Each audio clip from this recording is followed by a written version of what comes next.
How to deal with the hearts of hatred. అంటే మనల్ని ద్వేషించేటువంటి వారి హృదయాలతో మనము ఏ రీతిగా పనిచేయాలా, ఎలా చూడాలి వారిని, హౌ టు డీల్ విత్. ఇంకొకసారి మనము ఇప్పుడు ఎక్కడైనా దారిలో కానీ వేరే చోట కానీ ఏదైనా వెళ్ళిన ఏదో మనము ఒకవేళ వేరే ఊరు వెళ్ళాం బంధువుల ఇళ్ళకి, అక్కడ ఆటో వాడు మనల్ని ఇబ్బంది పెట్టాడు, మనల్ని ద్వేషించాడు, ట్యాక్సీ డ్రైవర్ ద్వేషించాడు, లేకపోతే కండక్టర్ మనల్ని ద్వేషించాడు, మరి మన సీట్ వెనకాల ఉండేవాళ్ళు మనల్ని ద్వేషించారంటే వాళ్ళు మనకి మళ్ళా వాళ్ళు కనపడరు, మనల్ని చూడరు. కాబట్టి అటువంటి వాటి విషయమై మనం ఏదో 2 నిమిషాలు బాధపడతాం, తర్వాత మర్చిపోతాం. ఆ తర్వాత ప్రికాషన్స్ తీసుకోవచ్చు. ఈసారి మీరే ఒక మంచి డ్రైవర్ని తీసుకురండి అని చెప్పి బంధువులకు చెప్పడమో, లేక ఏ ప్రయాణం అయితే బాగుంటుందో చూసుకోవచ్చు. కొన్ని టెంపరీ శత్రువులు అయితే మరి ఆ సమయానికి మరి ఆ రోజుకి అక్కడ ఉండేటువంటి మనల్ని ద్వేషించే వారిని అయితే మనము టెంపరీగా వదిలించుకోవచ్చు. ఒక్కొక్కసారి కొంచెము మరి ఈ ద్వేషం అనేది కొంచెం ఎక్కువ కాలం ఉండొచ్చు. మోస్ట్ ప్రాబబ్లీ అదొక నెల అయి ఉంటే how to deal with it. ఒక వారమో ఒక నెల తట్టుకోలేము. ఇంకొకసారి 2-3 నెలలు కూడా ద్వేషం ఉండొచ్చు. ఇంకొకసారి ద్వేషించేవారు అలాగే మరి ఇక ఒక 2-3 నెలలు 6 నెలలు అయితే ఏమనుకుంటామంటే ఇంకా జీవితాంతం పరిస్థితి ఇంతే అనుకుని ఒక నిర్ణయం తీసుకుంటాం మనం. If we feel that the hated is for a long time, ఇక ఈ ద్వేషము ఇక ఇలాగే ఉంటుంది, మన వల్ల కాదు, మనం జీవించలేము ఈ వాతావరణంలో, ఇక ఏం చేయాలా, పారిపోవాలా, చనిపోవాలా, లేక ఎదురు తిరగాల, హౌ టు డీల్ విత్. ఈరోజు మనము దేవుని వాక్యంలో కొన్ని సంగతులు చూద్దాం. How to deal with thoughts of hatred. అది ఒక వ్యక్తికి అవ్వచ్చు, కుటుంబానికి అవ్వచ్చు. Okay, let's see how Bible teachers us about hatred. Okay, so మొదటగా మనము ఎలాగా యాకోబు ద్వేషించబడ్డాడనేటువంటి చోటు చూద్దాం. మొదటగా యాకోబు గురించి జెనసిస్ 27:41, ఆదికాండం 27వ అధ్యాయం 41వ వచనం చదువుకుందాం. తన తండ్రి యాకోబుకిచ్చిన దీవెన నిమిత్తము ఏశావు అతని మీద పగబట్టెను. మరియు ఏశావు, నా తండ్రిని గూర్చిన దుఃఖదినములు సమీపముగా ఉన్నవి, అప్పుడు నా తమ్ముడైన యాకోబును చంపేదను అనుకొనెను. చూసారా, ద రిజల్ట్ ఆఫ్ హేట్రెడ్. తన తండ్రి యాకోబుకిచ్చిన దీవెన నిమిత్తము ఏసావు అతని మీద పగబెట్టాను. ఇంగ్లీష్లో చూస్తే, and Esau hated Jacob because of the blessing wherewith his father blessed him. Hatred. Esau hated Jacob. Now Jacob has to deal with the hating heart of Esau. ఇక్కడ యాకోబు తన సొంత సహోదరుడు యొక్క ద్వేషించే హృదయాన్ని ఎలా డీల్ చేయాలి, how to deal with it. అనేక కారణాలు ఉండొచ్చు. అసూయ. ఇక్కడ చూస్తే సాధారణంగా ఒక్కొక్కసారి జనాలు మనల్ని ఎందుకు ద్వేషిస్తారు, అనేక కారణాలు ఉండొచ్చు. మేబీ నీ మీద ఆశీర్వాదం ఉండొచ్చేమో, మేబీ నువ్వు బాగా చదువుకున్నావేమో, మంచి మార్కులు వస్తున్నాయేమో, నీకు మంచి ఉద్యోగము ఉంది, నీకు మంచి భర్త దొరికాడు, భార్య దొరికాడు, మంచి పిల్లలు ఉన్నారు, నీకు మంచి పేరు ఉంది. అయితే నువ్వు ఎంత కష్టపడ్డావు, ఎన్ని బాధలు పడ్డావు, ఏ రీతిగా చేసావు అదేం చూడరు. నువ్వు ఆశీర్వదించబడ్డావు కాబట్టి అసూయ వస్తుంది. ఒక్కొక్కసారి ఫేవర్, ఎవరో నిన్ను కనికరించారు, అది ఇతరులకు అసూయ వస్తుంది.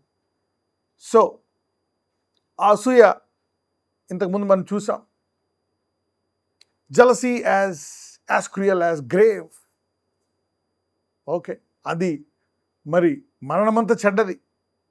ద్వేషం దేనికైనా అది మరి దారి తీయొచ్చు. కాంపిటీషన్ వేరు, హెల్దీ స్పోర్టివ్ కాంపిటీషన్ వేరు. రైట్, మనం స్పోర్ట్స్లో చూస్తాం, ఓడిపోయిన తర్వాత వాళ్ళు ఒకళ్ళనొకళ్ళు షేక్ హ్యాండ్ ఇచ్చుకుంటారు, హత్తుకుంటారు, థ్యాంక్స్ చెప్పుకుంటారు, అందరూ కలిసి సెలబ్రేట్ చేసుకోవచ్చు. That's a high sportive mentality.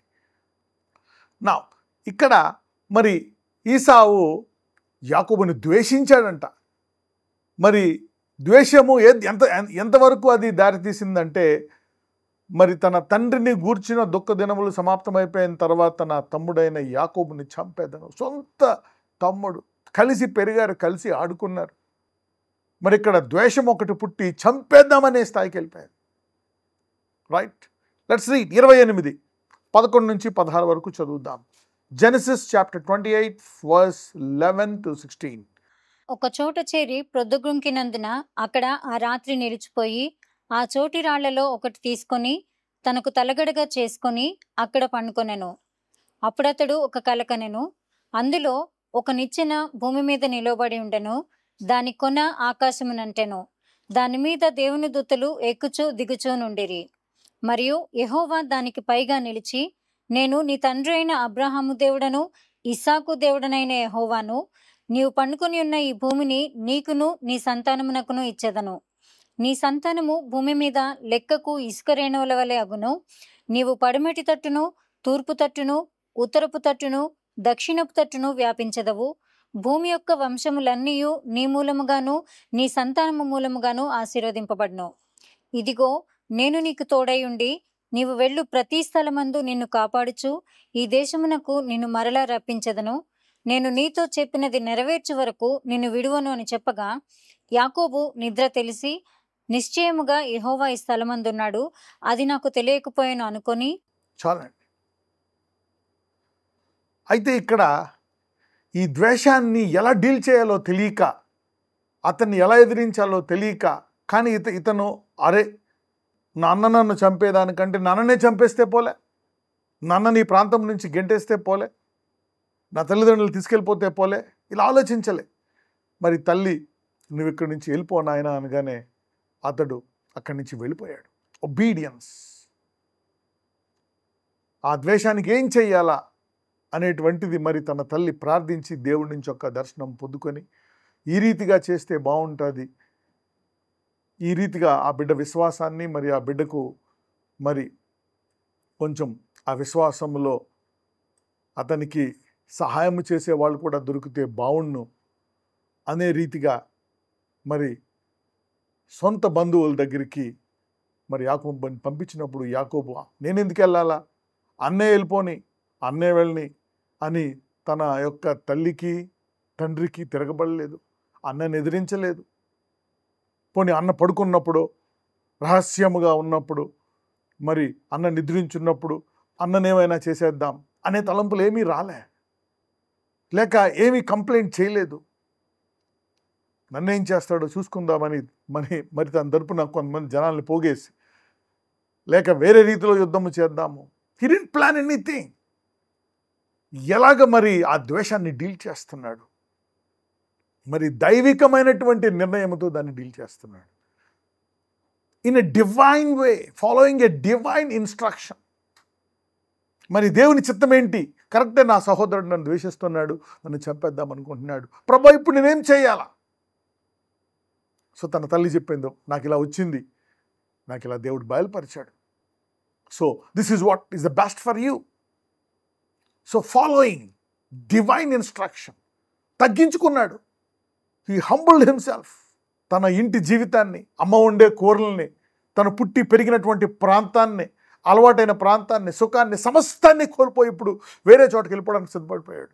He was not thinking about himself and his comforts. అరే నా తల్లికి దూరం అయిపోతాను, తండ్రికి దూరం అయిపోతాను, ఈ ప్రాంతానికి దూరం అయిపోతాను, ఇక్కడ ఆస్తి ఉంది, అనుభవం ఉంది, నా స్నేహితులు ఉన్నారు, అంతా ఉంది. He never thought about that. Obedient to God's instruction. నేను ఇప్పుడు ఏం చెయ్యాలా? What should I do? When you encounter a heart of hatred, if is your own brother, నీ సొంత సహోదరుడే, నీ సొంత వాళ్ళు నేను ద్వేషిస్తున్నప్పుడు ఏం చెయ్యాలా? God has an instruction to deal with hate, with heart of hatred.